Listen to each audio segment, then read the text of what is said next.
한국 사람들에게, 한민족에게 하늘이 내린 사람이라 라는 평을 듣는 인물이 있다면 그분은 이승만일 것입니다.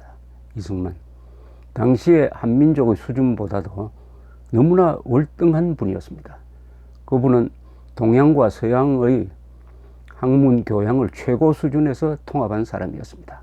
무초 대사의 말대로 세계 정세를 가장 높은 수준에서 파악한 사람이었습니다. 그분은 학벌도 좋습니다. 미국에서 조지 워싱턴 대학에서 학사, 하버드에서 석사, 프린스턴에서 박사학위를 받았습니다. 그분이 쓴 논문, 박사 논문, 미국의 중립에 관하여란 논문은 국제정치학계에서도 최고의 논문으로 치고 있습니다. 그분의 영어 실력은, 그분의 미국 역사에 대한 이해는 미국 사람들을 감탄시킬 정도였습니다. 그럼에도 불구하고 이승만 대통령은 겸손한 사람이었습니다. 항상 한국인, 못 사는 한국인 늘 생각하고 양반 특권층을 매우 싫어했던 사람입니다. 그런 점에서는 농민 출신인 박정희하고도 참 많이 닮아 있습니다. 이 이승만은 공산주의를 가장 먼저 본격적으로 비판한 사람입니다. 이승만은 공산주의의 악마성을 한국인 중에서 가장 정확하게 본 사람입니다. 그것은 그분이 독실한 기독교 신도였다는 사실과도 무관하지 않을 것입니다. 1923년이라고 하면은 세계가 공산주의 선풍이 불고 있을 때입니다. 그 6년 전에, 그 7년 전에 러시아에서 볼셰비키 혁명이 성공을 해가지고 세계 지식인들은 다, 특히 한국처럼 나라를 잃은 지식인들은 거의 다 공산주의로 넘어가고 있을 때, 그는, 이승만은 태평양 잡지에 공산당의 당 부당이라는 논문을 썼습니다. 이 논문은 지금 읽어봐도 공산주의에 대한 가장 본질적인, 그리고 쉬운, 누구나 알아듣기 쉬운 비판임을 알 수가 있습니다. 가장 먼저 공산주의를 가장 깊게 비판한 분이 해방 후에 대한민국의 건국운동을 주도를 해가지고 반공 자유민주주의 국가를 만들었다. 이게 기적이죠. 그래서 아시아에는 두 개의 기적이 있다고 합니다. 하나는 한국이 공산화 안 된 거, 하나는 중국이 공산화된 거. 한국이 공산화 안 된 데는 이승만의 역할이 결정적이었습니다. 때로는 한 개인이 역사의 흐름을 바꿉니다. 이승만이 그런 경우죠. 1923년 이 이승만의 공산주의 비판에서 특히 제가 주목하려고 하는 것은 이 대목입니다. 자본가를 없이 하자고 한다. 이건 안 된다. 국가도, 군대도, 정부도 다 없애자고 한다. 이건 안 된다. 이 두 가지가 아주 눈에 들어옵니다. 이분의 이야기는 이렇습니다. 자본가를 없애면 경쟁이 없어진다. 경쟁이 없으면 사람의 지혜가 막힌다. 그렇게 되면 기기묘묘한 기계와 연장이 다 없어지고 이용후생하는 모든 물건이 더 진보되지 않고, 그러다 보면 물질적 계명이 이루어지지 않는다. 즉 문명이 발달하지 않는다. 자본가 없애고 기업 없애버리면 문명이 발달하지 않는다. 그런 점에서 공산주의는 안 된다. 그 다음에 국가, 군대, 정부를 부정하는 거, 여기에 대해서는 우리가 지금 독립운동을 통해서 국가를 만들어야 되는데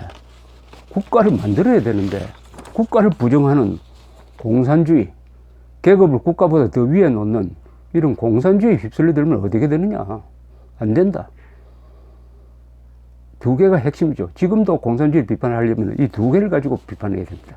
그런 점에서 손세일 선생은, 이승만과 김구라는 이 대작을 쓰신 손세일 선생은 이승만을 평하면서 이분은 민족보다 국가를 우선시킨 애국자였다.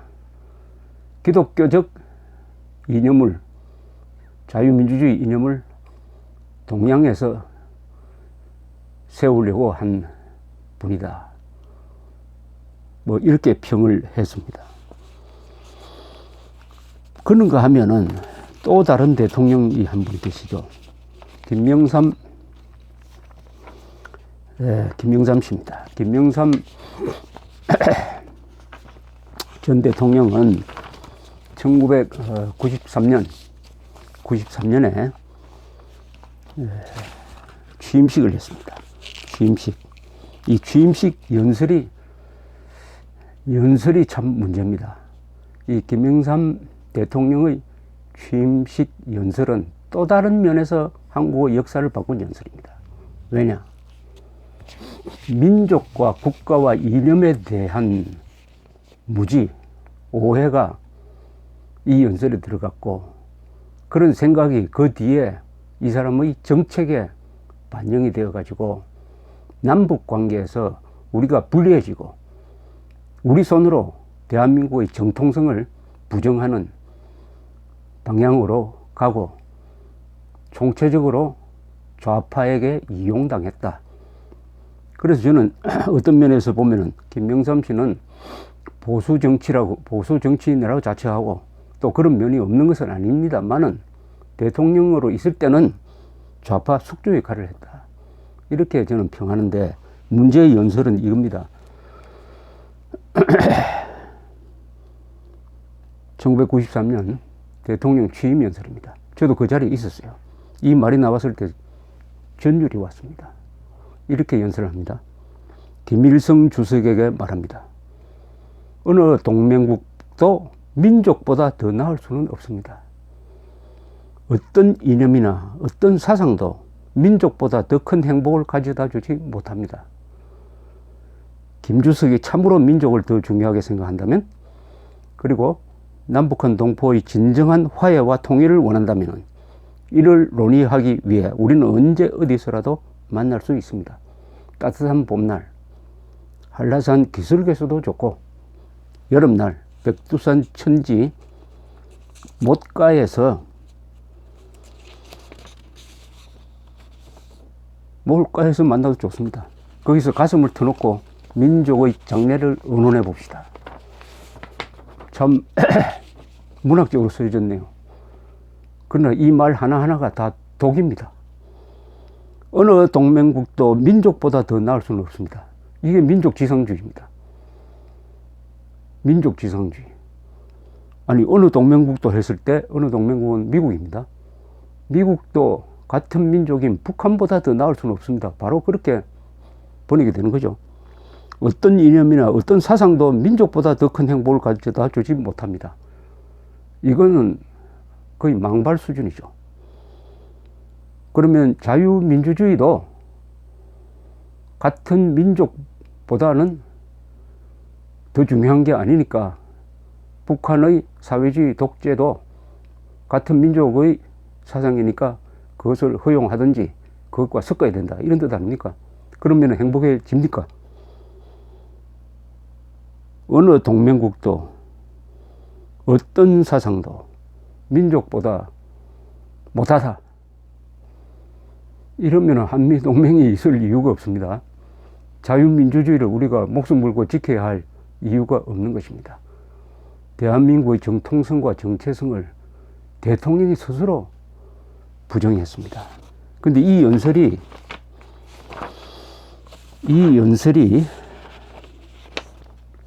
나온 배경이 있습니다. 제가 좀 알아봤습니다. 당시에 북한의 대남공작 담당은 김용순이었는데, 김용순이가 친한 아사히 신문 기자 고바야시를 통해서 이분은 또 김영삼 대통령과 지냈어요. 김영삼 대통령한테 메시지를 전달했다고 합니다. 취임 연설문을 민족적 관점에서 써달라는 메시지였다고 합니다. 이것이 이 연설문과 직결되는지 우연의 일치는 모르겠으나 그런 공작을 한 건 사실이고, 그 다음에 김일성이가 이 김영삼 대통령의 연설을 듣고 아주 좋아했다고 합니다. 아주 좋아했다고. 그 좋아한 이유는 모르겠습니까?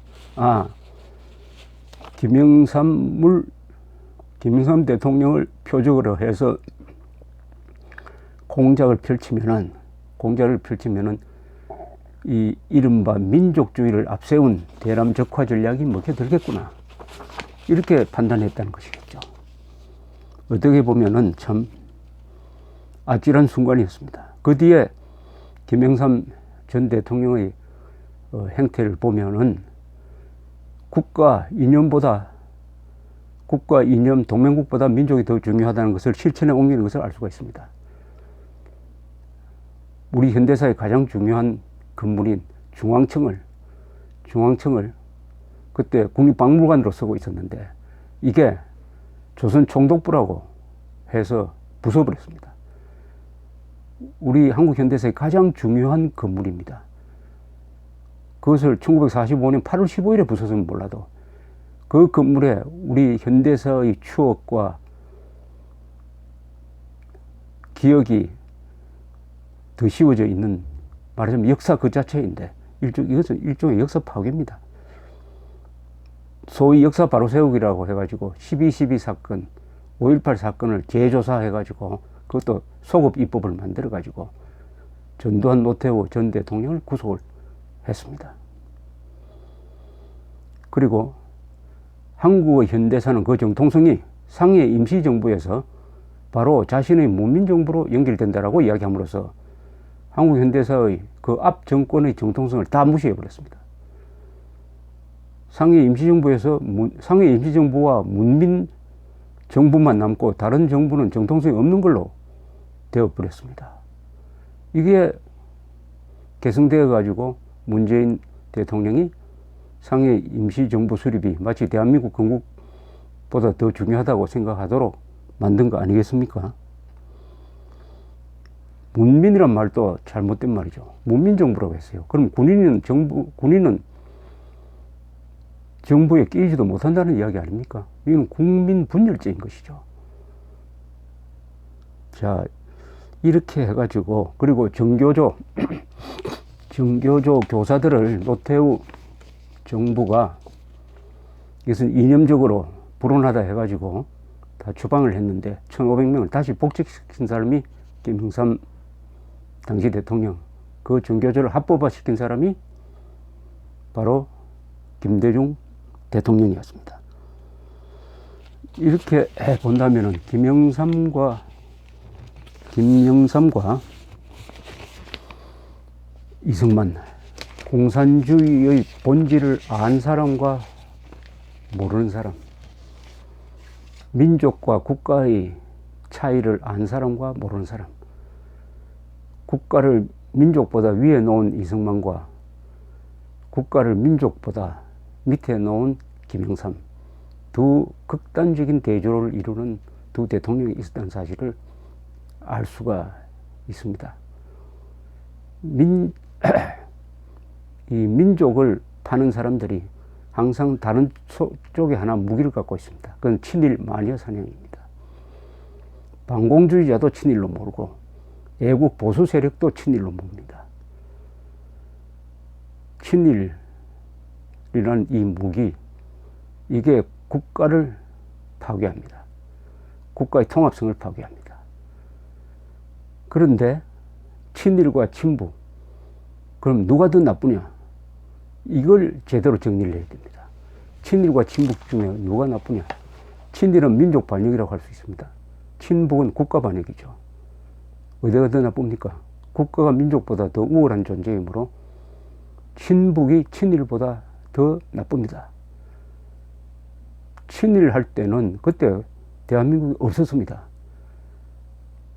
맞아 죽기 싫어가지고 용기가 없는 사람들이 일본에 순응했습니다. 순응하면서 독립할 준비를 하면서 여러 가지 기술을 일본으로부터 배워서 후위를 기약을 했습니다. 친북하는 사람들은 대한민국이 있는데도 조국을 버리고 북한 정권에 충성을 하고 있습니다. 더 나쁘죠. 또 그때 친일한 사람들은 대부분이 일본이 곧 망한다고 생각하지 않고 일본이 태평양 전쟁에서 이기고 있다는 오판을 했습니다. 정보가 부족했습니다. 라디오도 거의 없었어요. 신문은 거짓말만 하고 있었습니다. 태평양전에서 지면서 계속 이기고 있다고. 그게 속아 넘어간 겁니다. 그러나 지금 북한이 어떤 꼴이고 공산주의가 얼마나 쓰레기 같은 이념인가 세계사에서 실험을 해보니까 국민들을 불행하게 하는 악의 씨앗이라는 것이 증명되었는데도 불구하고 알면서도 조국을 버리고 북한 정권에 충성하는 것은 친일보다 한 10배, 20배 가중처벌을 받아야 될 것이죠. 따라서 국가 중심으로 서면은 확실해집니다. 친북이 친일보다 더 나쁘다. 더 나쁜 것은 그 친북 세력이 친일을 많이 산행하는 거죠. 강도가 절도를 욕하는 거하고 마찬가지입니다. 민족과 국가, 친일과 친북 이런 데 대한 개념 규정을 우리가 확실하게 해야 됩니다. 결론적으로 여러 번 말씀드렸습니다만은 국가가 민족보다 더 우월한 존재입니다. 국가는 이념 공동체입니다. 민족은 인종적 공동체예요. 국가는 이성적인 존재입니다. 법으로 움직입니다. 민족은 감정으로 움직입니다. 이성이 감정보다 앞서야 되는 것입니다. 감사합니다.